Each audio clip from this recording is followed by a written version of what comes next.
श्री सूर्याय नमः। आज रविवार को आप सुनिए रविवार व्रत की कथा।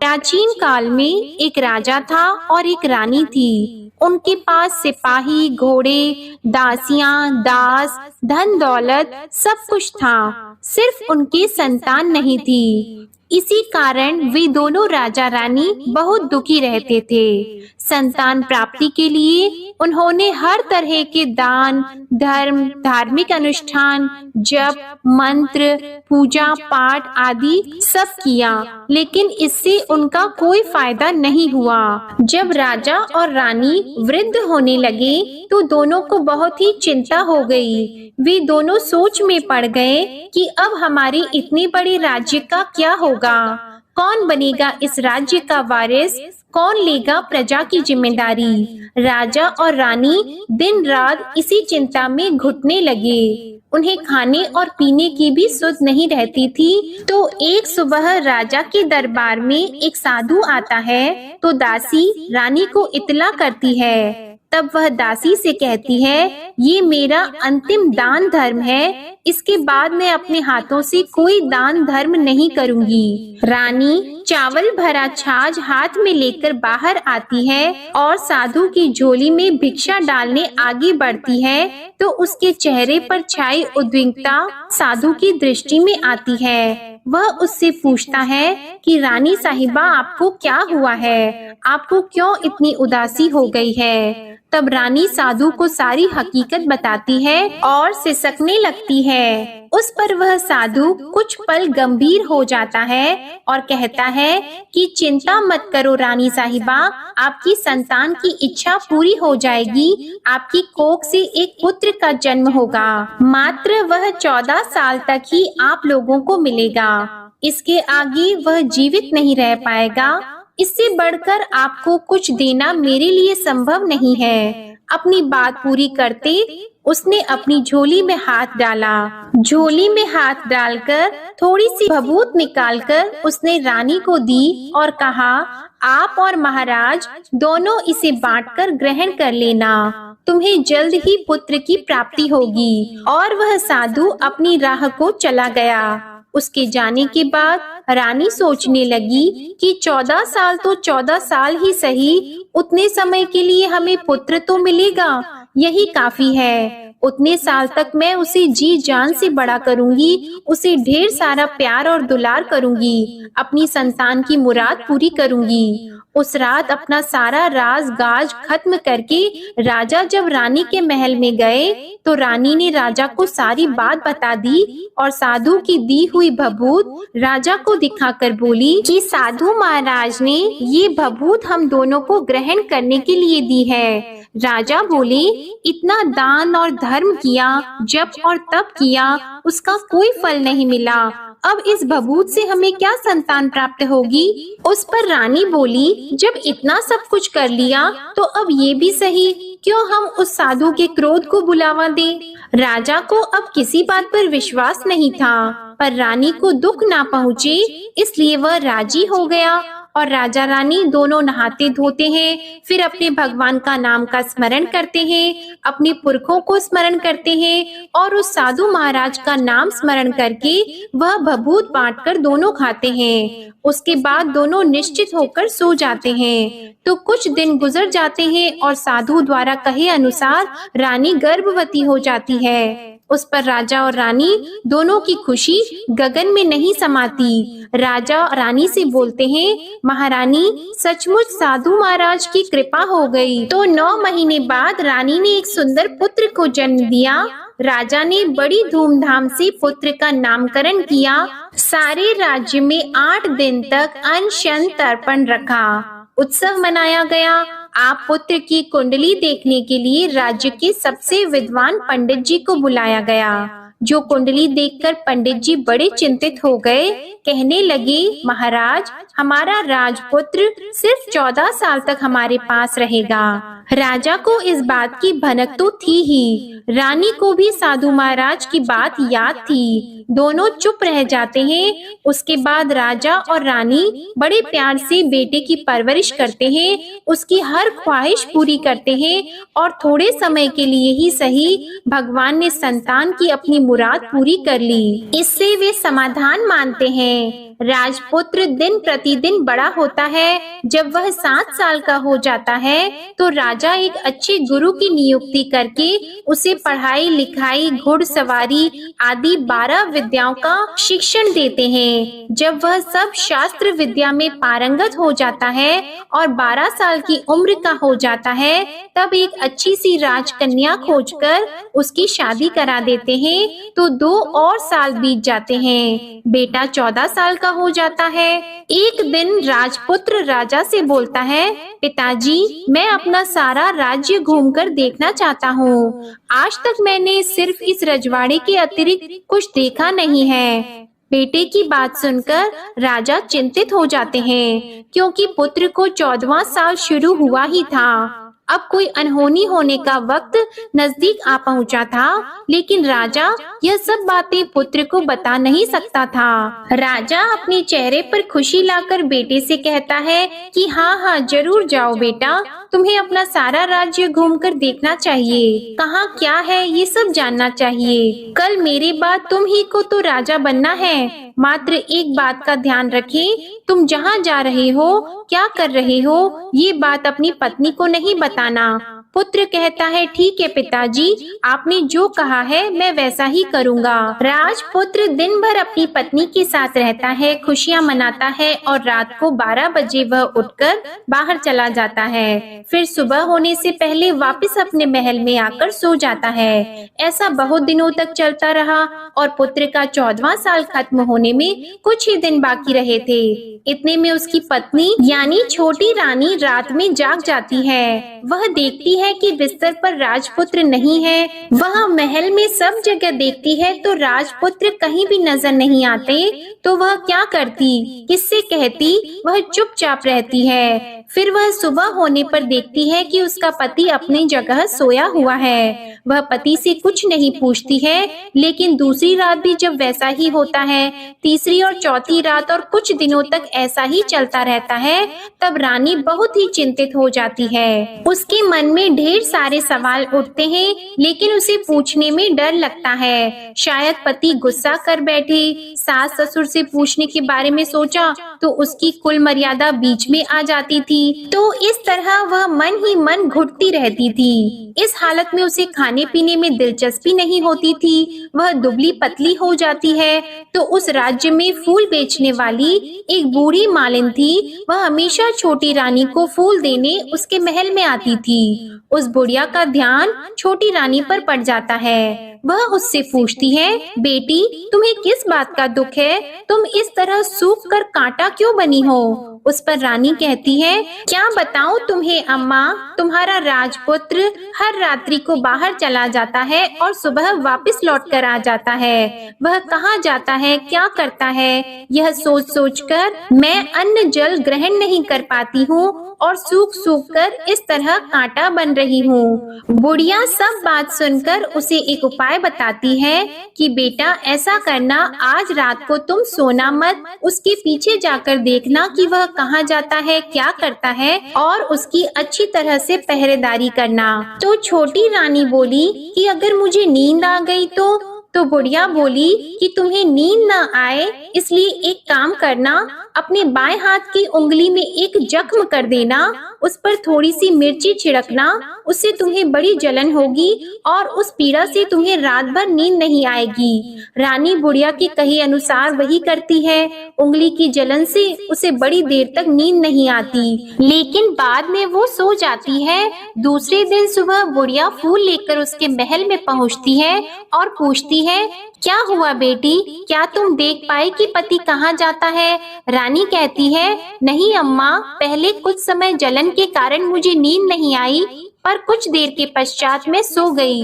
बुढ़िया कहती है, कोई बात नहीं, आज तुम उंगली पर पहले से थोड़ा बड़ा जख्म करना और ज्यादा मिर्च लगाना। तो रानी ने वैसा ही किया, परंतु वह सिर्फ पति को बाहर निकलते हुए देख पाती है, उसके पीछे नहीं जा सकती क्योंकि उसे फिर से नींद आ जाती है। दूसरे दिन सुबह बुढ़िया आती है तो उसके पूछने से पहले ही रानी रोककर कहती है, अम्मा, मैं आज भी उसकी पहरेदारी ठीक तरह से नहीं कर पाई। बुढ़िया कहती है, रोना नहीं बेटी, सब कुछ ठीक हो जाएगा।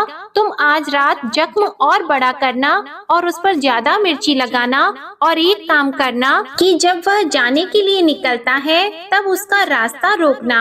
बुढ़िया ने जैसा बताया रानी ने वैसा ही किया। आज रात उसे नींद नहीं आती है। पति जब रात को महल से निकलने के लिए चलने लगता है तो वह बुढ़िया ने जैसा बताया वैसे ही करती है। दौड़कर जाकर पति का रास्ता रोकती है और कहती है, कहाँ जा रहे हो, किससे मिलने जा रहे हो, मुझे बताओ। राजपुत्र उसे समझाने की बहुत कोशिश करता है। देखो, अगर मैंने तुम्हें यह बता दिया तो मैं तुम्हें दोबारा नहीं मिल पाऊंगा। रानी कहती है, कोई बात नहीं, ना मिल पाओ, लेकिन आप रात के समय कहाँ जाते हो यह मुझे बता दो। राजपुत्र निरुपाय हो जाता है। पत्नी की जिद के आगे उसकी एक नहीं चल पाती। ठीक उसी समय उसका 14वां साल खत्म हो रहा होता है, 15वां साल लगने वाला होता है। जो होता है वह हो जाने दो, यह सोचता है और कुछ चावल मंत्रों से सिद्ध करके पत्नी को देकर कहता है कि इन चावल के दानों को हाथ की मुट्ठी में पकड़ना। पहले दाएं हाथ में पकड़े चावल मेरे ऊपर फेंकना, मैं कौन हूँ तुम्हें पता चल जाएगा। बाद में बाएं हाथ में पकड़े चावल मेरे ऊपर फेंकना, मैं जैसा था तुम्हें मिल जाऊंगा। लेकिन यदि तुम बाएं हाथ के चावल मेरे ऊपर फेंकना भूल गई तो मैं तुम्हें कभी नहीं मिल पाऊंगा। रानी ने कहा, नहीं भूलूंगी। रानी बड़े आत्मविश्वास के साथ यह कहकर दाएं हाथ में पकड़े चावल पति के ऊपर फेंक देती है तो राजपुत्र एकदम एक विशाल घोड़ा बन जाता है। एकदम उम्दा सफेद गर्दन पर लंबी अयाल देखते देखते वह तेजी से दौड़ने लगता है। रानी उस घोड़े को एकदम भौचक्की होकर देखने लगती है और पति ने बाएं हाथ के चावल फेंकने की जो बात कही थी वह भूल जाती है। उसकी आंखों के सामने घोड़ा महल से बाहर निकलकर चला जाता है। घोड़ा जो महल से बाहर जाता है तो वापस नहीं आता। अब रानी को बड़ा पश्चाताप हुआ। वह स्वयं को कोसने लगती है, लेकिन अब उसका कोई फायदा नहीं होने वाला था। राजपुत्र अब वापस नहीं आने वाला था। सुबह होते ही महाराजा को सब बात पता चली। उन्हें बहुत दुख होता है। वे बिस्तर पकड़ते हैं और राह देखते हैं कि एक दिन उनका बेटा वापस आ जाए। इस तरह 1 महीना गुजरता है, 3 महीने गुजरते हैं, आखिर 6 महीने पूरे हो जाते हैं। राजपुत्र का कोई अता पता नहीं चलता। प्रधान राजपुत्र को ढूंढने के लिए राज्य के गांव-गांव सिपाही भेजता है, लेकिन उन्हें कोई सफलता नहीं मिलती। इधर रानी अपनी हठ के कारण पति गायब हो गया है, ये सोचकर स्वयं को मन ही मन कोसती है और प्रण लेती है कि कुछ भी करके पति को ढूंढ कर लाएगी और उसे वापस घर लेकर आएगी। एक दिन सुबह उठकर सास ससुर के महल में जाती है और कहती है कि मैं अपने पति की खोज में जा रही हूँ। महाराजा को और क्या चाहिए था, कुछ भी करके उनका बेटा उन्हें वापस मिलने चाहिए था। वे बहू को जाने की अनुमति देकर कहने लगे, बेटी तुम्हें जो चाहे वह करो, जहाँ जाना है वहाँ जाओ, लेकिन हमारे बेटे को वापस लेकर आओ। अब रानी अपना शाही भेष बदलकर एक सेठानी बन जाती है। कुछ दासियों को, कुछ नौकरों को साथ ले लेती है, कुछ सामान साथ ले लेती है और राज्य की सीमा पर जाकर वहाँ एक भोजनालय खोल देती है। वहाँ आने वाले सब यात्रियों को खाना मुफ्त में देने लगती है। मात्र एक शर्त रखी कि खाने वाले को उसकी देखी हुई कोई अजीब चीज उसकी मालकिन को यानी राजकन्या को बतानी पड़ेगी, तो वहाँ आने वाला हर नागरिक अपनी तरफ से मैंने ये देखा, मैंने वह देखा कहकर वहाँ से मुफ्त खाना खाकर जाता था। परंतु रानी को जो बात चाहिए थी वह अब तक नहीं मिली थी। ऐसे ही कुछ दिन बीत गए तो रानी के महल में फूल लेकर जाने वाली बुढ़िया के एक बेटा और बहू थे।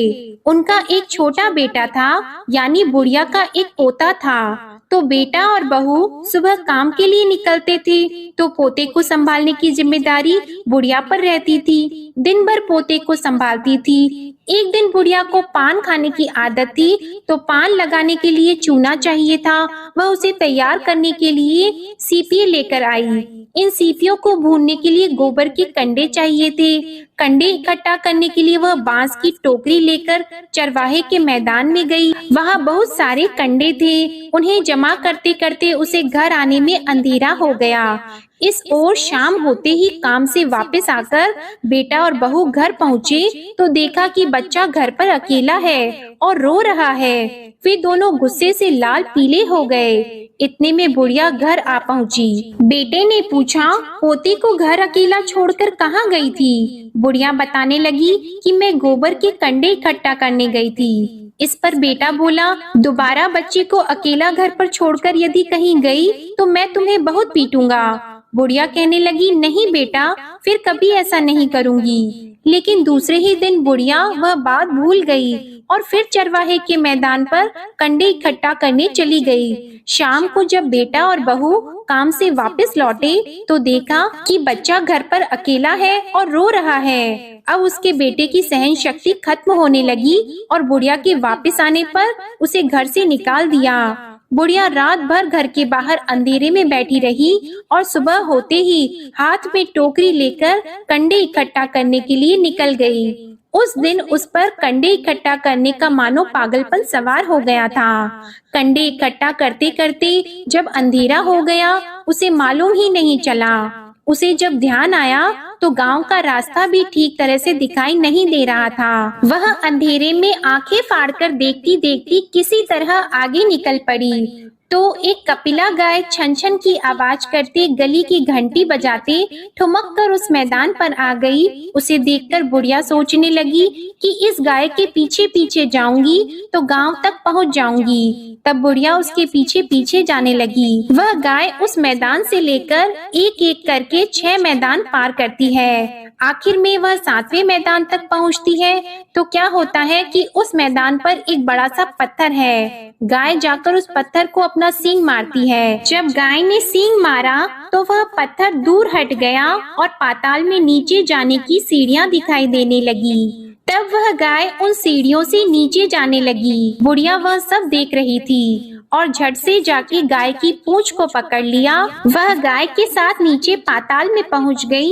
और तुरंत ही गाय की पूंछ छोड़ दी और इधर उधर देखने लगी। उसने देखा कि वहाँ दीप और दिए जलते हैं और तेज रोशनी गाय के ऊपर पड़ती है और वहाँ अद्भुत घटनाएं घटने लगती है। गाय के नीचे जाते ही उसके गले में अपने आप सांकल पड़ गई और छम-छम करके कोई दूध आड़ी में गाय का दूध दूहने लगा। लेकिन जो भी कोई वह कर रहा है वह मात्र दिखाई नहीं दे रहा है। बुढ़िया बहुत घबरा गई, कहाँ आकर फंस गई यह सोचने लगी और यहाँ वहाँ छिपने के लिए जगह ढूंढने लगी। लेकिन उसे कहीं भी जगह नहीं मिली। हर जगह उजाला ही उजाला था। तो वह एक कोने में खड़ी हो गई और जो कुछ सामने हो रहा था उसे चुपचाप देखने लगी। उसने देखा कि वहाँ एक उम्दा सफेद घोड़ा और 2 कुंड थे। उसमें से एक कुंड में उस घोड़े ने छलांग लगाई और ऊपर आ गया और उस घोड़े को अब राजपुत्र का रूप प्राप्त हो गया।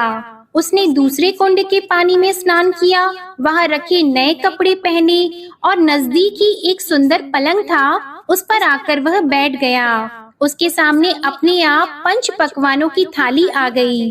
दूध की एक प्याली भी आ गई, 5 सुपारी आ गई। उसके सामने एक दिया जलता रहा और राजपुत्र ने खाना खाया, पानी पिया, 5 सुपारी खाई और बिस्तर पर लेट जाने से पहले सूर्य देव का स्मरण करके सामने जलते हुए दिए से पूछा, हे दीपंकर, मेरे माता पिता क्या कर रहे हैं? दिया बताने लगा, बेटे के शोक में डूबे हैं। राज कौन संभाल रहा है? तो उसने बोला कि राज्य प्रधान संभालते हैं। उसने पूछा कि मेरी पत्नी क्या करती है? तो दिए ने बोला कि उसने चौराहे पर भोजनालय शुरू किया है और आते जाते लोगों से वह नई खबर के बारे में पूछती रहती है। दिए के यों कहते ही राजपुत्र कहने लगा कि ठीक है। उसके बाद वह सो गया बुढ़िया कोने में खड़ी हुई सब देख रही थी। ऐसी अद्भुत घटना उसने जिंदगी में पहली बार देखी थी। उसे अंदर ही अंदर चुलबुलाहट होने लगी। वह अपनी भूख प्यास भूल गई और आगे क्या होता है कि उसे उत्सुकता से देखने लगती है। लेकिन उसके बाद और कुछ घटनाएं नहीं घटती। रात गुजर गई और सुबह हो गई। पलंग पर सोया हुआ राजपुत्र उठा और फिर से पहले वाले कुंड में छलांग लगाई। तो अब वह फिर से घोड़ा बनकर कुंड से बाहर आ गया। वह तेजी से उच्च पाताल नगरी से बाहर निकल गया, लेकिन वह कहाँ गया बुढ़िया को कुछ पता नहीं चला। उसके बाद पिछली रात की तरह कोई उस गाय को छमछम करके दूध दोहने लगा। जैसे ही दूध दोहना खत्म हुआ, उसके गले की सांकल अपने आप खुल गई और वह गाय तेजी से ऊपर जाने लगी, सीढ़ियों की ओर भागने लगी। गाय को दौड़ता देखकर बुढ़िया सोचने लगी कि अब गाय के साथ यहाँ से ऊपर जाना ही समझदारी होगी, नहीं तो कोई मुसीबत आकर उसके ऊपर टपक जाएगी। झट से उसने गाय की पूंछ पकड़ ली और गाय के साथ ऊपर आ गई। गाय जब मैदान में पहुंची तो उस सुरंग का रास्ता अपने आप बंद हो गया और उसके मुंह पर एक बड़ा सा पत्थर पहले की तरह खड़ा हो गया। ऊपर आकर वह गाय जंगल की ओर निकल गई। इधर बुढ़िया एकदम बावली सी हो गई। उसने पाताल नगरी में जो कुछ देखा था वह जल्द से जल्द किसी को बताने के लिए उतावली हो गई। उसे एकदम याद आया कि नगर की सीमा पार कोई औरत भोजनालय चलाती है और नई बात बताने वालों को अच्छा खाना पीना मुफ्त में देती है। वह सोचने लगी कि क्यों न मैं ये बात उस औरत को जाकर बताऊं। यदि उसे ये बात पसंद आ गई तो बाकी जीवन खाने पीने की झंझट से मुक्ति मिल जाएगी। बुढ़िया ने मन में तय किया और तुरंत उस भोजनालय के द्वार पर टंगे नगाड़े के सामने खड़ी हो गई और जोर जोर से नगाड़ा बजाना शुरू कर दिया। नगाड़े का इस तरह शोर सुनकर मालकिन यानी छोटी रानी मन में प्रसन्न हो जाती है कि शायद कोई बड़ी बात लेकर यहाँ आया है। रानी सिपाहियों को आदेश देती है, जाइए और जो कोई आया है उसकी अच्छी तरह खातिरदारी कीजिए। आदेश पाते ही सिपाही नीचे दौड़ गए तो एक बुढ़िया नगाड़ा बजा रही थी। उन्होंने पूछा, क्यों नहीं बुढ़िया, क्या हुआ, क्यों नगाड़ा बजा रही हो? बुढ़िया बोली, कुछ नहीं बेटा, यहाँ खाना मिलता है ना, इसलिए आई हूँ। खाना चाहिए मिलेगा, लेकिन तुझे कोई नई बात बतानी पड़ेगी। हाँ बताऊंगी, एक बात मालूम है मुझे। इस पर सिपाही उसे अंदर लेकर गए। उनको मालकिन का आदेश था कि जो कोई बूढ़ा बुजुर्ग वहाँ आए उनके साथ अच्छी तरह पेश आना, उनका अच्छे से आदर सत्कार करना। तो सिपाही ने उस बुढ़िया का भरपूर आदर सत्कार किया। यह उसे बड़ी सिद्ध थाली भरकर व्यंजन परोसते हैं। बुढ़िया कुछ दिनों से भूखी थी, वह खाने पर टूट पड़ी। खाना खाने के बाद सिपाही ने उसे नई साड़ी पहनने को दी। उसके बाद उसे लेकर रानी के पास आए। बुढ़िया और रानी ने तुरंत एक दूसरे को पहचान लिया। तब रानी ने बुढ़िया से कहा कि अम्मा अब बताओ तुमने क्या नई बात देखी है? नई बात? मैंने कोई नई बात नहीं देखी है।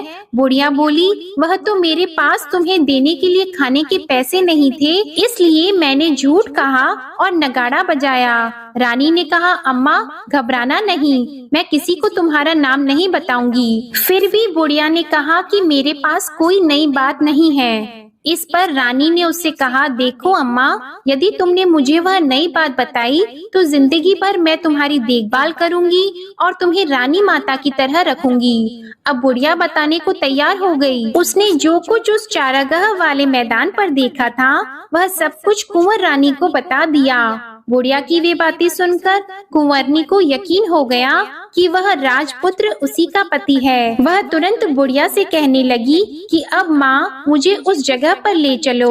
तब बुढ़िया बोली, नहीं बेटी, वह पाताल राज्य है, सांप है। यदि किसी ने तुम्हें देख लिया तो तुम्हारी जान खतरे में पड़ सकती है। लेकिन रानी उसकी एक भी नहीं सुनती, उसे उस जगह ले जाने के लिए हठ करने लगी। आखिर में बुढ़िया ने उसका कहना मान लिया और कहने लगी, ठीक है, मैं तुम्हें वहाँ ले जा सकती हूँ, पर आज नहीं, कल वहाँ जाना है तो शाम को ही जाना होगा। तो दूसरे दिन दोपहर को रानी बुढ़िया के साथ उस मैदान पर गई और एक जगह छुपकर गाय के आने की राह देखने लगी। दिन ढलते ही अंधेरा गिरने लगा और गाय हमेशा की तरह वहां आ गई। मैदान के उस कोने में जाकर उसने पत्थर पर सींग मारा तो छत से पत्थर हटकर वहां सुरंग में जाने का रास्ता खुल गया। गाय उस रास्ते से नीचे उतरने लगी तो बुढ़िया रानी से कहने लगी, जल्दी आगे बढ़ो, हम गाय की पूंछ पकड़कर नीचे उतरेंगे। तो दोनों गाय की पूंछ पकड़कर नीचे उतर गईं। बुढ़िया पहले जिस कोने में छिपी थी उस कोने में छिप गई। अब नीचे सब कुछ पहले जैसा घटित हो रहा था। गाय के गले में अपने आप सांकल पड़ गई। कोई अदृश्य रूप से उसका दूध दोहने लगा। एक सफेद उम्दे घोड़े ने आकर एक कुंड में छलांग लगाई तो राजपुत्र के रूप में ऊपर आया। वह राजपुत्र दूसरे कुंड में नहाने लगा। बाद में उसके सामने खाने की थाली आ गई, दूध की प्याली आ गई, पान का बीड़ा आ गया। राजपुत्र सब ग्रहण करके सोने के लिए पलंग पर गया तो सोने से पहले सूर्य देव का स्मरण करके वह दिए से पूछने लगा, दीपांकर, मेरे माता पिता क्या कर रहे हैं? तो दिया कुछ जवाब नहीं देता बल्कि वह बुझने लगता है। तब राजपुत्र को कुछ घटित हुआ है इसका संदेह हो गया। वह उदास हो गया और जो कुछ हुआ है वह हो जाने दो ऐसा सोचकर फिर से बिस्तर पर लेट गया। अब रानी का संयम छूट गया। वह दौड़कर पति के पास गई और उसके पैर पकड़ने के लिए आगे बढ़ने लगी। राजपुत्र तुरंत ही पत्नी को पहचान गया। वह छत से पीछे हट गया और चिल्लाने लगा, नहीं नहीं, मुझे मत छूना, सर्वनाश हो जाएगा। रानी दोनों हाथ जोड़कर पति से अपनी भूल स्वीकार करने लगी। स्वामी, मुझसे भूल हो गई। मुझे आपसे नहीं पूछना चाहिए था कि आप रात को कहाँ जाते हो। मैं अपनी भूल स्वीकार करती हूँ। मुझे मेरी भूल की सजा मिल गई है। अब आप घर चलो। आपके वियोग में आपके माता पिता ने बिस्तर पकड़ लिया है। आपकी प्रजा भी बहुत दुखी है। उस पर राजपुत्र कहने लगा, वही तो एक बार तुम गलती कर बैठी हो, अब दोबारा मत करना, नहीं तो अब मैं तुम्हें जो दिख रहा हूँ वह अभी नहीं दिखूंगा। रानी अब विलाप करने लगी, जोर जोर से जमीन पर सिर पटकने लगी। राजपुत्र के मन में उसके प्रति दया उत्पन्न हो गई। वह उससे कहने लगा, यदि तुम मुझे पाना चाहती हो तो तुम्हें एक काम करना होगा। काम कठिन है लेकिन वह तुम्हें अकेले ही करना होगा। रानी ने कहा, कहो स्वामी, कितना भी कठिन काम हो मैं वह पूर्ण करूंगी। रानी कहने लगी। इस पर राजपुत्र ने उसे बताया, इस पाताल से ऊपर जाते ही तुम्हें एक घना जंगल नजर आएगा। ऐसे 6 जंगल पार करने के पश्चात तुम्हें एक 7वां जंगल मिलेगा। वह जंगल सबसे घना है। उस जंगल के बीचों बीच एक पीपल का पेड़ है। उसके आसपास की जगह पत्ते, फंदे, जटाएं आदि से ढक चुकी है। वहाँ बाघ, शेर, सांप और भालू बैठते हैं। तुम्हें उन सबको भगाकर वह जगह साफ करनी है। उसको गोबर से लिपाई करके पवित्र बनाना है, रंगोली से सजाना है। उसके बाद वहाँ धूप, कपूर, अगरबत्ती जलानी है। फूल और कुमकुम से पेड़ की पूजा करनी है। दूध और दही से बने चावल का भोग चढ़ाना है। ये सब तुम्हें दोपहर को 12 बजे से पहले करना है। 12 बजने के समय तुम्हें उस जगह पर बैठकर सूर्य भगवान का ध्यान करना है। ठीक 12 बजे सूर्य भगवान का रथ वहाँ उतरेगा। वे सब देखकर खुश हो जाएंगे और कहेंगे कि जिस किसी ने भी ये सब किया है उसे मैं मनचाहा फल दूंगा। तो तुम सामने जाकर उसके रथ का दाहिना घोड़ा मांगना, मैं तुम्हें मिल जाऊंगा। इतनी बात कहकर राजपुत्र अपने पलंग पर सो गया और छोटी रानी भोर होने की राह देखने लगी। भोर होते ही वह बुढ़िया के साथ गाय की पूंछ पकड़कर ऊपर आ गई। ऊपर आने के बाद वह बुढ़िया से कहने लगी, अम्मा, अब मैं अकेले ही आगे जाऊंगी, तुम भोजनालय वापस चली जाओ। वह जंगल में जाकर राजपुत्र की बताई जगह ढूंढने लगी और स्वयं आरी से वह जगह साफ कर दी। बाद में राजपुत्र ने जैसे बताया वैसे ही लिपाई पोताई करके वापस आ गई। दूसरे दिन सुबह होने से पहले उठी और जंगल में उस जगह पहुंची। वहां जाकर इत्र और गुलाब का पानी छिड़ककर उस जगह सुगंधित धूप अगरबत्ती जलाकर उसे पवित्र किया और पूजा की सब सामग्री वहां तैयार कर सूर्य भगवान का ध्यान करके बैठ गई। जैसे कि पति ने बताया था कि दोपहर को ठीक 12 बजे सूर्य भगवान का रथ उस पीपल के पेड़ पर आकर रुका है। सूर्य भगवान ने जब रथ से नीचे देखा तो सुगंधित वातावरण देखकर वे बहुत प्रसन्न हो गए। फिर वे बोले, जिस किसी ने यह काम किया है वह यहाँ आकर आज मुझसे कुछ भी मांगे मैं उसे दे दूंगा। रानी ने जब ये शब्द सुने तो बिना समय गंवाए दौड़कर उनके सामने आ गई और उनको साष्टांग नमस्कार करके बोली, भगवान वह मैं ही हूँ, मैंने ही यह जगह साफ की है। अच्छा, तो तुम्हें जो चाहिए वह मांगो। भगवान, मुझे आपके रथ का दाहिना घोड़ा चाहिए। सूर्य भगवान बोले, नहीं नहीं, मैं तुम्हें और कुछ भी दे सकता हूँ, लेकिन यह घोड़ा नहीं दे सकता। मेरे रथ के 12 घोड़े हैं, तुम चाहो तो कोई और घोड़ा मांग लो, लेकिन यह दाहिना घोड़ा नहीं, वह मैं तुम्हें नहीं दे सकता। छोटी रानी ने एक नहीं सुनी, वह सूर्य देव से एक ही बात कह रही थी, वही दाहिना घोड़ा दे दीजिए, नहीं तो मैं आपके पैरों में गिरकर अपनी जान दे दूंगी। अब सूर्य देव धर्म संकट में पड़ गए। उन्होंने वचन दे दिया था, अब अपने वचन से पलट भी तो नहीं सकते थे। ठीक है, दे दिया तुम्हें घोड़ा, सूर्य देव ने कहा।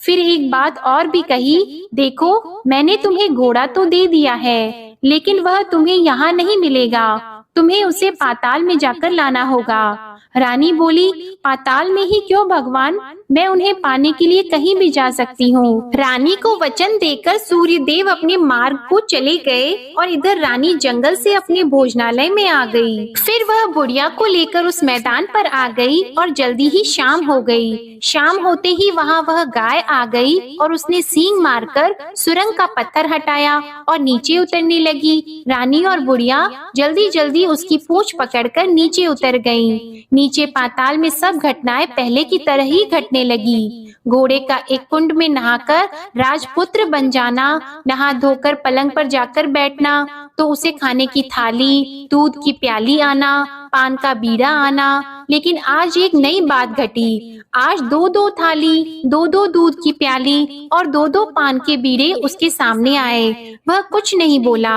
अपने हिस्से की थाली खाकर, दूध पीकर और पान का बीड़ा चबाकर वह सोने चला गया और हमेशा की तरह दिए से पूछने लगा, दिए दिए दीपंकर, मेरे माता पिता क्या करते हैं? दिए ने बताया, वे दोनों तुम्हारे शोक में मरने की स्थिति में पहुंच गए हैं। ऐसा? झट से उसकी आंखों में आंसू टपकने लगे। फिर वह पूछने लगा, दिए दिए दीपंकर, मेरा राज्य कौन चला रहा है? तुम्हारा राज्य प्रधान चला रहा है और वह सब कुछ हड़प चुका है। वह प्रजा पर बहुत अत्याचार कर रहा है। यह सुनकर राजपुत्र को बहुत गुस्सा आया। वह गुस्से से अपनी मुट्ठी भींचने लगा।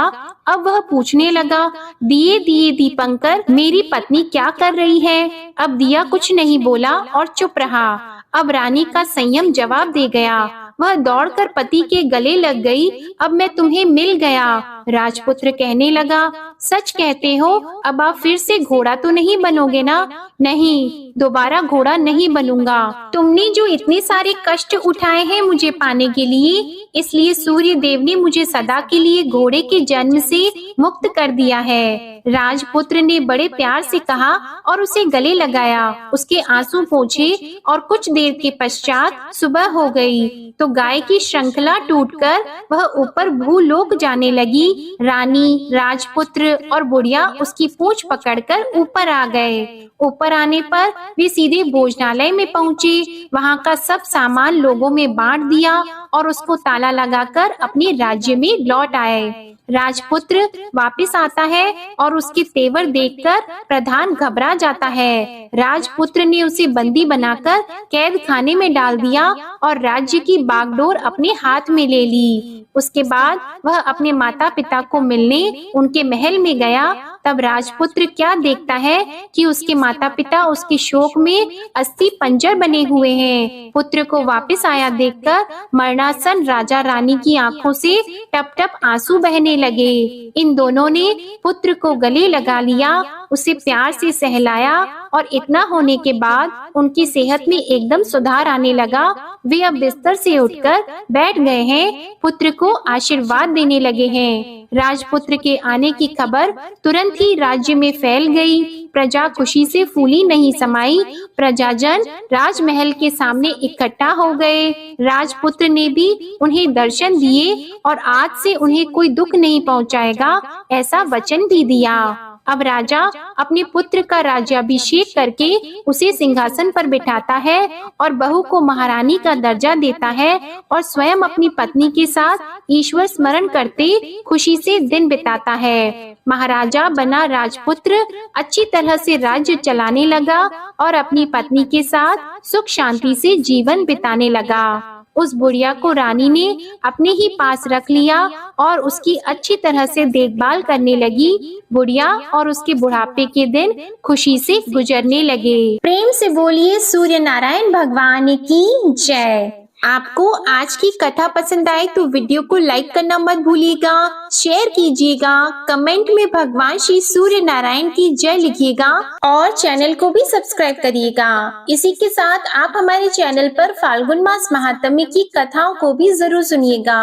प्रेम से बोलिए श्री सूर्य नारायण भगवान की जय।